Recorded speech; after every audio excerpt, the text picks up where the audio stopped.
चुनावी दंगल का राउंड 1 शुरू होने को है और योगी आदित्यनाथ ने अब तक कई सारी ताबड़तोड़ रैलियां भी की हैं, लेकिन अखिलेश राउंड 1 के अब जब चंद ही दिन बचे हैं उसके पहले जब एक रैली में नजर आए तो उन्होंने अपने विजन की कम भारतीय जनता पार्टी पर हमलों के ज्यादा तरीके ढूंढे। इसके उलट योगी आदित्यनाथ कॉन्फिडेंटली अपना फोकस लोगों के सामने रखे हैं। पश्चिमी उत्तर प्रदेश में भी हिंदू वोटर्स को लेकर उनका फोकस एकदम साफ है। कौन चुनावी रणनीति के हिसाब से अभी बेहतर लग रहा है, बिग एंड बोल्ड की ये दूसरी एक्सक्लूसिव स्टोरी आपको बताएगी। जिस कैराना में 5.5 लाख मुस्लिम वोटर हैं, उस कैराना में योगी आदित्यनाथ ने देवी देवताओं का जिक्र किया। दंगा, पलायन, माफिया और जातिवाद पर चोट की। जिस सहारनपुर में 6.5 लाख मुस्लिम मतदाता हैं, वहां सीएम योगी ने भगवान राम और रामचरितमानस के जरिए चुनावी टोन सेट कर दी। संप्रदायवाद और अराजकता पर हमला बोला। जबकि अखिलेश यादव 4.5 लाख मुस्लिम वोटर वाले पीलीभीत में पहुंचने के बाद उलझे से दिखे। उन्होंने इलेक्टोरल बॉन्ड का मुद्दा उठाया, पेपर लीक की बात की, जांच एजेंसियों पर खूब बोले, मगर जिन मुसलमानों को अपना वोट बैंक समझते हैं उन तक अपना मैसेज नहीं पहुंचा पाए। और शायद यही वजह है कि 24 की पहली चुनावी रैली में अखिलेश यादव की नर्वसनेस साफ नजर आई, जबकि योगी आदित्यनाथ एक बारीक पॉइंट को नोट कर रहे थे। पहले माफिया सिर चढ़ करके बोलते थे। कैसे माफिया सिर चढ़ करके बोलते थे? छोटी छोटी बात को ले दंगा होता था। आज देख रहे होगे दंगा करने वाले भूल ही गए, दंगा भी कभी होता था। उल्टा लटका दिया जाता है उनको।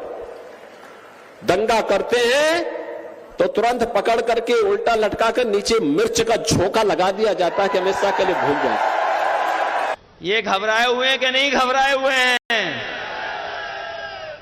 और इसलिए घबराए हुए हैं कि दिल्ली के मुख्यमंत्री को जेल भेज दिया, झारखंड के मुख्यमंत्री जी को जेल भेज दिया। बताओ जेल भेज दिया कि नहीं भेजा है? और अगर 400 पार हो रहे होते तो सब ऐरे गहरे नत्थु खैरों को अपनी पार्टी में शामिल कर रहे हैं। अखिलेश यादव पीलीभीत में 30 मिनट तक बोले, मगर बॉडी लैंग्वेज से लेकर वोटर से डायरेक्ट कम्युनिकेशन तक बहुत कुछ मिसिंग सा नजर आया। वजह बताई जा रही है पीलीभीत से समाजवादी पार्टी का कभी ना जीतना, जबकि बीजेपी की लगातार 4 बार से रिकॉर्ड तोड़ वोटों से जीत हुई है। एक तरह से कहा जाए तो अखिलेश ऐसी सीट पर चुनाव प्रचार करने पहुंचे जहां उन्हें बीजेपी की जीत के चांस ज्यादा लग रहे हैं, जबकि उसके उलट योगी आदित्यनाथ हार को भी जीत में बदलने की पूरी कोशिश कर रहे हैं। इसीलिए उन्होंने कैराना और सहारनपुर में हिंदुत्व कार्ड चला। पहले पर्व और त्योहार कोई आता था, और खासतौर पर पश्चिमी उत्तर प्रदेश में कोई भी पर्व और त्योहार आता था, होली, दीपावली, जन्माष्टमी, शिवरात्रि, रक्षाबंधन, कोई भी पर्व और त्योहार आता था, कर्फ्यू लग जाता था। प्रशासन भी उनका साथ देता था। अब कर्फ्यू नहीं, अब तो धूम धड़ाके के साथ कावड़ यात्रा निकल पड़ती है, कोई रोक टोक नहीं है। पहले जहां से चिल्लाहट होकर के लोग खतरे में होए की आवाज लगा करके उपद्रव करते थे, वे सब माइकी हमने उतार दिए।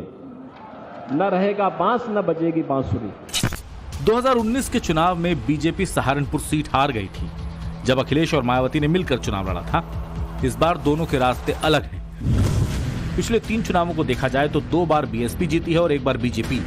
इस सीट पर कांग्रेस 1984 के बाद से कभी नहीं जीत पाई है। समाजवादी पार्टी का कैंडिडेट भी 2004 के बाद सहारनपुर से सांसद नहीं बना। कहने के लिए भले ही 40% मुस्लिम वोटर्स यहां जीत हार तय करते हों, मगर इन वोट के बंटने के चांस पूरे होते हैं, क्योंकि मायावती ने भी मुस्लिम कैंडिडेट पर दाव आजमाया है और यही वजह है कि योगी धारा प्रवाह नजर आए। हमारी सरकार ने दंगा मुक्त वातावरण दिया है, कर्फ्यू मुक्त उत्तर प्रदेश दिया है, और दंगा और कर्फ्यू लगाने वालों की गर्मी को शांत करके आपको एक शांत वातावरण दिया है, बहुत शुद्ध वातावरण दिया है। उनको फिर से पनपने का अवसर मत दीजिए। कैराना में बीजेपी ने प्रदीप चौधरी को टिकट दिया है, जबकि अखिलेश यादव ने इकरा हसन को। इसी तरह सहारनपुर में बीजेपी ने राघव लखन पाल तो इंडी गठबंधन ने इमरान मसूद चुनावी मैदान में उतारा है। यानी दोनों ही सीटों पर अखिलेश यादव और राहुल गांधी को मुस्लिम कैंडिडेट से ही आस नजर आती है, जबकि बीजेपी को लगता है कि हिंदू वोटर्स एकजुट हुए तो फिर उनकी जीत पक्की है। 2014 में राघव लखनपाल सहारनपुर तो कैराना में प्रदीप सिंह 2019 में इसी फैक्टर के जरिए अपना डंका बजा चुके हैं। सीएम योगी को अच्छी तरह मालूम है कि 80 सीटें जीतने के लिए हिंदू वोटर्स को साथ लाना है, तभी तो विरोधी उनको फॉलो कर रहे हैं। इमरान मसूद मंदिर दर्शन कर हिंदू वोट पाने की मंशा लगाए। जो राम को लाए हैं हम उनको लाएंगे, क्या गीत चल रहा है, क्या घमंडी लोग हैं, क्या इंकारी लोग हैं। अरे भगवान को भी कोई लाता है क्या? भगवान को भी कोई लाता है क्या? भगवान देने वाला है, तुम उसको लाने वाले कहां से बन गए? ये तुम्हारा अहंकार, ये राम ही तोड़ने का काम करेंगे। अरे हनुमान जैसी भक्ति तो लेकर के आओ। अगर हनुमान जैसी भक्ति और मर्यादित आचरण लेके आओगे तो राम तो तुम्हें तुम्हारे सीने में मिलने का काम करेंगे। यूपी में तो वो आधी भी नहीं रहेंगे, तो ये सब सिर्फ एक क्लाउड वो बनाने की, परसेप्शन बनाने की कोशिश है, लेकिन धरातल पर जो देखने को मिल रहा है, अब लोगों के मन में एक बदलाव की भावना है और बदलाव आकर रहेगा। समाजवादी पार्टी कैराना में पलायन और दंगे जैसे मुद्दों को नकार रही है, लेकिन जमीनी हकीकत क्या है, इसे समाजवादी कैंडिडेट इकरा हसन ने भापना शुरू कर दिया है। तभी तो इकरा हसन ईद के दौरान हिंदू गांव में रोजे खोलती थी। मैसेज देने की कोशिश थी कि सब साथ हैं, लेकिन सवाल है कि हिंदू वोटर्स क्या इससे प्रभावित होंगे। तमाम जितने विपक्षी दल हैं, चाहे कांग्रेस हो, सपा हो, बीएसपी, सबने केवल और केवल मुसलमानों को वोट बैंक की तरह इस्तेमाल किया, मुसलमानों का राजनीतिक इस्तेमाल किया। उनका वो वोट लेके वो सत्ता में तो आते थे, लेकिन कभी भी मुसलमानों के डेवलपमेंट के लिए जब काम करने की बात आई तो उल्टे पांव वापस भाग गए। आज देश का मुसलमान ये जानता है कि किन पार्टियों ने उनका राजनीतिक रूप से इस्तेमाल किया है। गठबंधन के उम्मीदवार का नाम जानते हैं जो विपक्ष का है? इकरा हसन टक्कर दे रही है यहाँ के जो मौजूदा? इसी हिसाब से कोई टक्कर ही नहीं है, बेचारी पहली बार तो आ रही है, मतलब राजनीति में पहली बार आई है, किस हिसाब से टक्कर दे देंगे? उनका कोई हिसाब ही नहीं, कोई जानता ही नहीं उनको। सबका साथ, सबका विकास, सबका प्रयास, सबका विश्वास, मोदी जी का जो नारा है वो सब जगह फलीभूत होता हुआ दिखाई दे रहा है। और हमारे क्षेत्र में तो विशेष रूप से जितना विकास का कार्य हुआ है, थाना भवन की धरती है, थाना भवन की धरती पे इतना विकास हुआ जितना आज तक इतिहास में कभी नहीं हुआ। कम से कम 4 जो है नेशनल हाईवे और बड़े बड़े प्रोजेक्ट जो है थाना भवन से होकर गुजर रहे हैं और अपराध मुक्त हो गया है पूरा हमारा क्षेत्र। आप वोट किसके करेंगे? वोट इसे करेंगे जिसने हमारा काम करा। किसने काम किया आपका? मोदी जी ने। मोदी जी ने। तो यहाँ का उम्मीदवार कौन है? उम्मीदवार में है क्या कहना, चौधरी साहब, नाम नहीं आते, काम नहीं आते, लेकिन फिर भी वोट करोगे? करेंगे, काम पूरा हमें, काम हमारे सारे हुए, हमें कोई दिक्कत नहीं है। आपका काम हुआ नहीं हुआ? अब ये देखिए, एक कैंडिडेट बीजेपी का है, प्रदीप चौधरी है, हमने 5 साल से शकल देखी इसकी आज तक। अब बताओ क्या वोट देने से? 5 साल से शकल देखी उसकी। अच्छा बताओ यार, देखा तो बता दो, हमने यहाँ तो इस बार बदलाव चाहते हैं आप? बदलाव। अखिलेश यादव चुनाव से 7 दिन पहले ग्राउंड में उतरे और उनकी स्ट्रेटजी का बीजेपी ने खूब फायदा उठाया।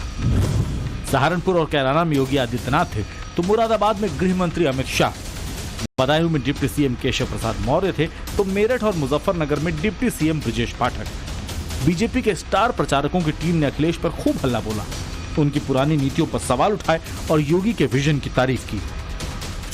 उत्तर प्रदेश से हिंदू पलायन कर रहा था, पश्चिमी यूपी से कैराना से पलायन कर रहा था।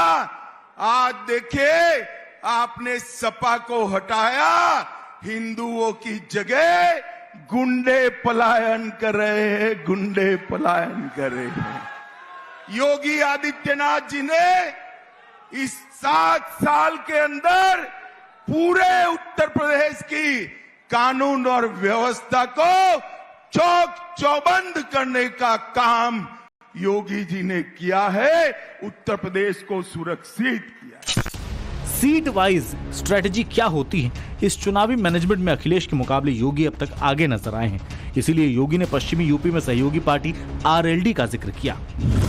इस इलाके में जाट वोटर्स 2% के आसपास हैं और ये 10 सीटों पर असर डालते हैं। 19 के चुनाव में अखिलेश और मायावती के साथ जयंत की जोड़ी ने बहुत हद तक बीजेपी को डेंट किया था, मगर इस बार नतीजों में परिवर्तन होने वाला है, क्योंकि अखिलेश को छोड़ समाजवादी पार्टी के किसी नेता ने यूपी में बड़ी रैली नहीं की है। ब्यूरो रिपोर्ट, टाइम्स नाउ नव भारत।